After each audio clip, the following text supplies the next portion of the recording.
اللہ ہماری مدد فرما۔ جلدی کرو، اوپر چلو، میرا بچہ کہاں ہے؟ ہمیں بچاؤ، کوئی ہے؟ میرے بچوں کو بچاؤ، میرے بچوں کو بچاؤ۔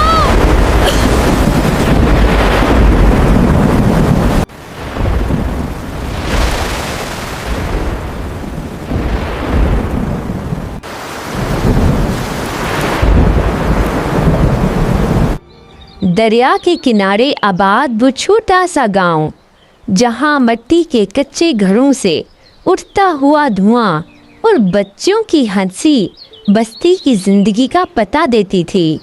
اسی گاؤں کے ایک چھوٹے سے آنگن میں سکینہ رہتی تھی۔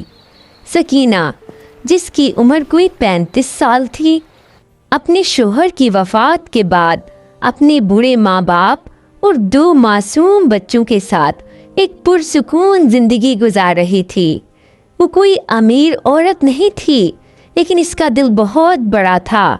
وہ دن بھر اپنے بچوں کی دیکھ بھال کرتی، بوڑھے ماں باپ کی خدمت کرتی، اور رات کو جب بچے سو جاتے تو وہ شکر کا سانس لے کر سوتی۔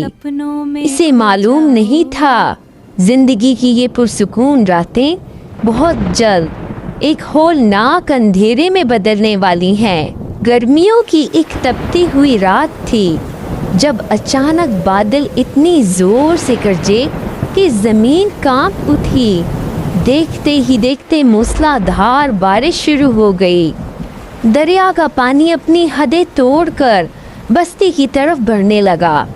ابھی لوگ سنبھل بھی نہ پائے تھے، ایک خوفناک چیخو پکار نے پورے گاؤں کو ہلا کر رکھ دیا۔ سیلاب آ گیا، بھاگو، اپنی جانیں بچاؤ۔ سکینہ نے گھبرا کر بچوں کو سینے سے لگایا اور بوڑھے ماں باپ کا ہاتھ تھام کر باہر کی طرف بھاگی، لیکن پانی کا بہاؤ کسی بپھرے ہوئے شیر کی طرح تھا۔ دیکھتے ہی دیکھتے مٹی کے مکانات پتے کی طرح بہنے لگے۔ اندھیرا اتنا تھا کہ کچھ سجائی نہیں دے رہا تھا۔ پانی سکینہ کے سینے تک آ پہنچا۔ اس نے اپنے بچوں کا ہاتھ مضبوطی سے تھامنے کی کوشش کی، لیکن پانی کے بہاؤ نے اس کے خاندان کو اس سے ہمیشہ کے لیے جدا کر دیا۔ سکینہ پانی کی لہروں میں ڈوبتی ابھرتی رہی، یہاں تک کہ اس کا سر ایک لکڑی کے بھاری تختے سے ٹکرایا اور وہ بے ہوش ہو گئی۔ جب صبح کا سورج نکلا تو وہ اپنے ساتھ روشنی نہیں بلکہ تباہی کا ایک ہولناک منظر لایا تھا۔ سیلاب کا پانی کافی حد تک اتر چکا تھا، لیکن جہاں کبھی ہنستا کھیلتا گاؤں تھا، وہاں اب صرف کیچڑ، ملبہ اور موت کا سناٹا تھا۔ سکینہ کو جب ہوش آیا تو وہ کیچڑ میں لت پت دریا کے کنارے پڑی تھی۔ اس کا پورا جسم درد سے ٹوٹ رہا تھا، لیکن جسم کے درد سے زیادہ اس کا دل تڑپ رہا تھا۔ وہ دیوانہ وار ملبے کی طرف بھاگی۔ وہ کیچڑ کو اپنے ہاتھوں سے ہٹا رہی تھی، اپنے ماں باپ اور بچوں کا نام لے کر چلا رہی تھی، لیکن وہاں کوئی جواب دینے والا نہیں تھا۔ اس کا پورا خاندان، اس کی کل کائنات اس سیلاب کی نظر ہو چکی تھی۔ سکینہ گھٹنوں کے بل بیٹھ گئی اور آسمان کی طرف دیکھا اور روتے ہوئے کہا، اے میرے مالک، مجھے کیوں زندہ رکھا؟ کاش میں بھی اپنے بچوں کے ساتھ چلی جاتی۔ سکینہ زندگی سے بالکل مایوس ہو چکی تھی۔ وہ وہیں ملبے پر بیٹھ کر اپنی موت کا انتظار کر رہی تھی۔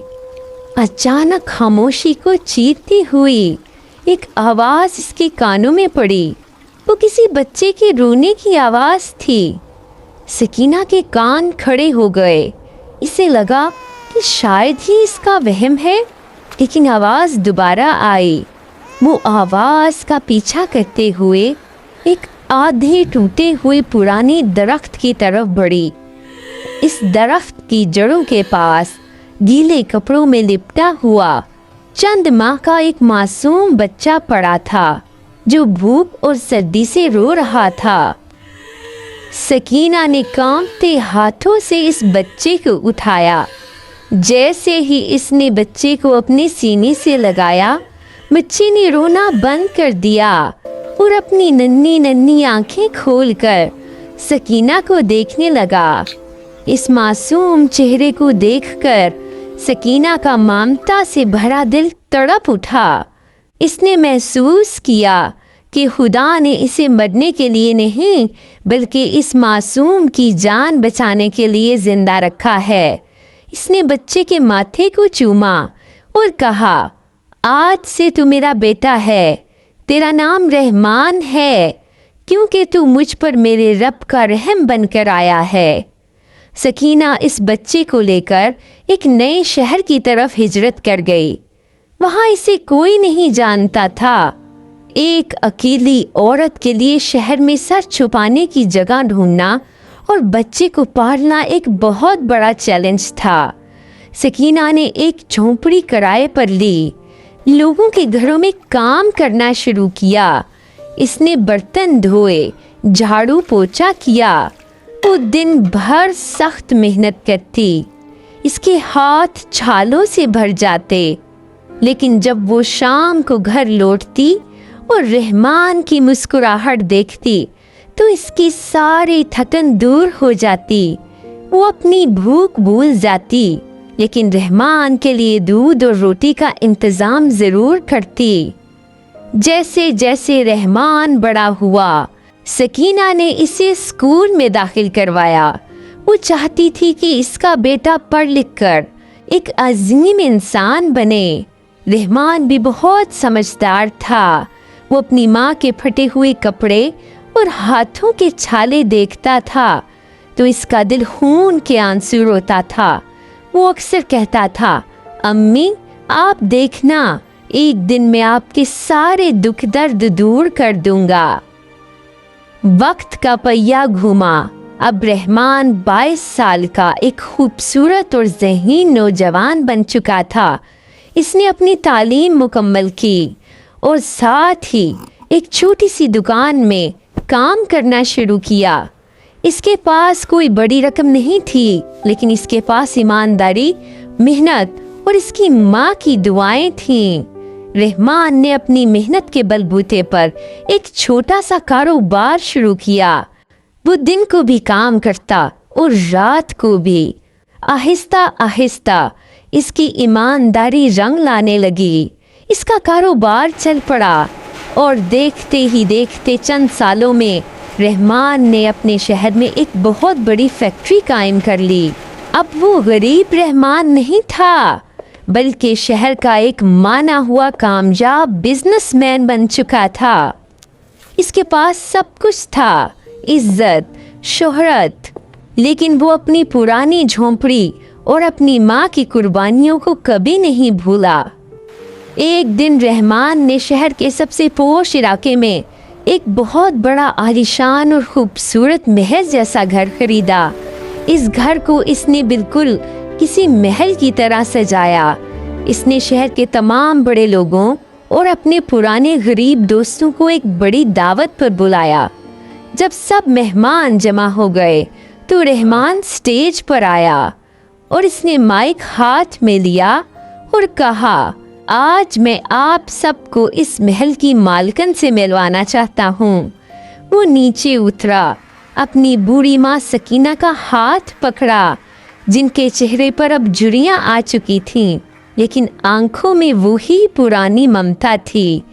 रहमान इन्हें स्टेज पर लेकर आया और सबके सामने अपनी माँ के पैरों में बैठ गया। इसकी आंखों में आंसू थे। इसने कहा, लोगों, आज जो कुछ भी मैं हूँ इस अजीम औरत की वजह से हूँ। अगर 25 साल पहले सिलाब की इस हौलनाक रात में इस माँ ने मुझे मलबे से ना उठाया होता तो मैं कब का मर चुका होता। उन्होंने मुझे पाला, मेरे लिए भूख काटी, लोगों के घरों में काम किया ताकि मैं पढ़ सकूं। ये महल, ये दौलत ये कामयाबी मेरी नहीं है, मेरी माँ की है और आज से मेरी माँ इस महल की रानी है। पूरा हाल तालियों से गूंज उठा। सकीना की आंखों में खुशी के आंसू बह रहे थे। इसने अपने बेटे को गले से लगाया। वो औरत जो कभी सैलाब में सब कुछ खोकर सड़क पर आ गई थी, आज अपने बेटे की मोहब्बत और मेहनत की बदौलत वो वाकई ही महलों की रानी बन चुकी थी।